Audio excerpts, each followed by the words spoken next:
अस्सलामुअलैकुम वरहमतुल्लाहि वबरकातुहू। दोस्तों, उम्मीद है आप सब खैरियत से होंगे और अल्लाह ताला आप सबको सही सलामत रखे।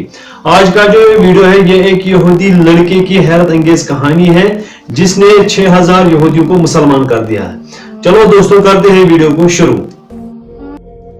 ये फ्रांस में रहने वाले यहूदी लड़के की एक सच्ची कहानी है। फ्रांस में एक बूढ़े आदमी की दुकान थी। उस बूढ़े शख्स का ताल्लुक तुर्की से था और उसका नाम था शेख इब्राहिम। उसकी ग्रोसरी यानी खाने पीने की चीज़ों की दुकान थी और अक्सर लोग वहाँ खरीदारी के लिए आया जाया करते थे। जिस बिल्डिंग में ये दुकान थी उस बिल्डिंग में एक यहूदी फैमिली भी रहती थी। उस फैमिली में एक 10 साल यहूदी लड़का भी रहता था जिसका नाम जैक था। वो अक्सर इस दुकान से खाने पीने की चीज़ें खरीदने के लिए जाया करता था। वो जब भी इस बूढ़े मुसलमान की दुकान पर खरीदारी के लिए जाता तो चुपके से चॉकलेट चोरी कर लेता था और उसे सामान में छुपा लेता था। हालांकि उस बूढ़े मुसलमान दुकानदार को पता चल जाता था, लेकिन वो फिर भी खामोश रहता और मुस्कुराकर यहूदी लड़के को देखता। एक बार वो यहूदी लड़का दुकान पर आया। उसने कुछ चीज़ें खरीदी, लेकिन उसने चॉकलेट चोरी नहीं की। जब वो दुकान से जाने लगा, मुसलमान दुकानदार ने कहा, तुम हमेशा चॉकलेट चोरी करते हो, आज लगता है चॉकलेट चोरी करना भूल गए। ये सुनकर यहूदी लड़के को बहुत शर्मिंदगी हुई।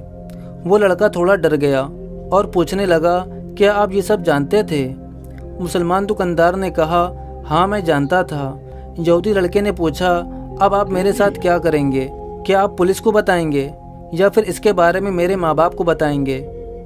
मुसलमान दुकानदार ने कहा, मैं ऐसा कुछ नहीं करूँगा, लेकिन मेरी एक शर्त है। लड़के ने पूछा, वो क्या है? मुसलमान दुकानदार ने कहा, आज के बाद आप मेरी दुकान से या कहीं और से भी कोई भी चीज़ चोरी नहीं करोगे।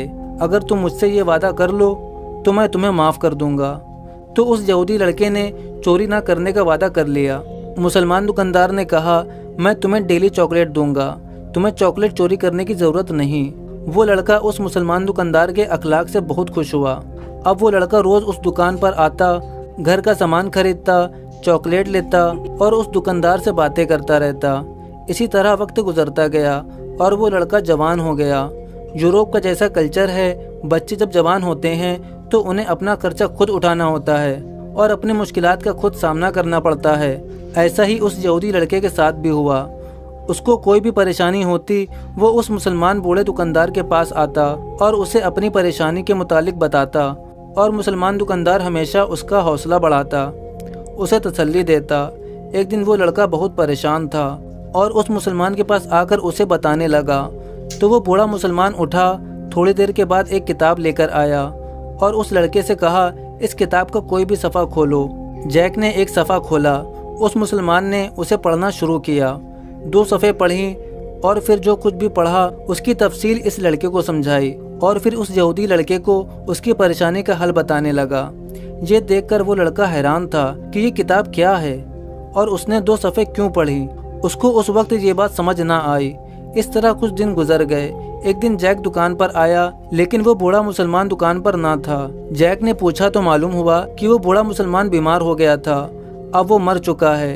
ये सुनकर जैक उस मुसलमान के घर गया ताकि उसके बेटों की ताज़ियत करे और उसके लिए दुआ करे। जब वो बूढ़े मुसलमान के बेटों से मिलने उनके घर गया तो उनके बेटों ने कहा कि हमारे अब्बू ने ये किताब दी है और कहा था कि ये किताब जैक को दे देना, ये मेरी तरफ से उसके लिए तोहफा है। और वो किताब कुरान मजीद थी। जैक कुरान को लेकर घर आया और उसे अलमारी में रख दिया।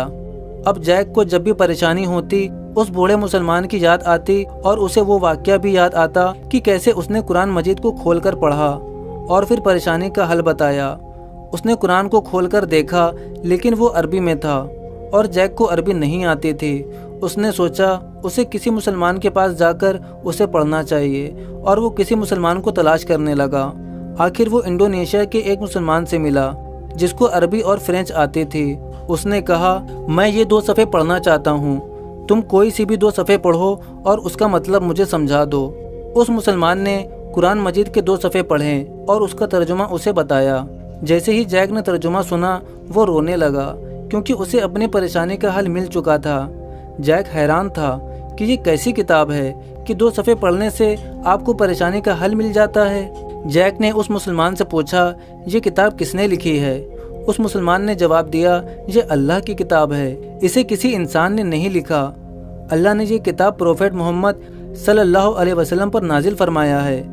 ये तमाम मुसलमानों और इंसानों के लिए रहनुमाई की किताब है। जैक को महसूस हुआ जैसे उसकी तमाम परेशानियों का हल किताब में मौजूद है। जैक ने पूछा, वो कैसे मुसलमान बन सकता है?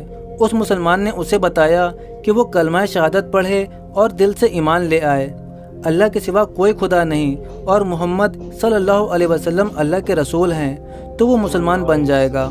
जैक ने उसी वक्त कलमा पढ़ा और मुसलमान हो गया। जैक ने जब इस्लाम को कबूल किया तब उसकी उम्र तकरीबन 20 साल थी। उसने अरबी सीखना शुरू किया और इस्लामी तालीमात को हासिल करना शुरू कर दिया और फिर वो इस्लाम का एक दाई बन गया। इसके बाद इस्लाम की तबलीग भी करना शुरू कर दिया। फ्रांस और यूरोप में उसने 6000 लोगों को मुसलमान किया। इसके बाद उसने अफ्रीका का सफ़र किया और अफ्रीका में इस्लाम की तबलीग की। अफ्रीका में भी बहुत से लोगों ने इसके हाथों इस्लाम को कबूल किया। वो अफ्रीका में 30 साल तक इस्लाम की तबलीग करता रहा। 2003 में उसकी वफ़ात हुई। उसकी वजह से लाखों लोगों ने इस्लाम को कबूल किया था। सुभान अल्लाह। दोस्तों, आपसे गुजारिश है कि आप भी रोज़ाना कुरान मजीद को पढ़ना शुरू कर दें। यकीनन कुछ ही दिन में आप देखोगे आपकी ज़िंदगी पर इसका कितना गहरा असर होगा और आपकी ज़िंदगी कैसे तब्दील हो जाएगी। आप भी अपनी ज़िंदगी में कुरान का मौजज़ा देखेंगे। आपकी ज़िंदगी भी ऐसे ही तब्दील हो जाएगी जैसे उस यहूदी लड़के की हुई। बेशक दिलों का सुकून अल्लाह की याद में है। लाखों लोगों को मुसलमान करने वाले इस लड़के के बारे में आपका क्या कहना है, हमें कमेंट करके ज़रूर बताएं। उसकी वजह से लाखों लोगों ने इस्लाम को कबूल किया था। सुभान अल्लाह। हाँ दोस्तों, उम्मीद है आप सबको ये वीडियो अच्छा लगा होगा। तो मिलते हैं अगली एक और वीडियो में, तब तक के लिए अल्लाह हाफिज़।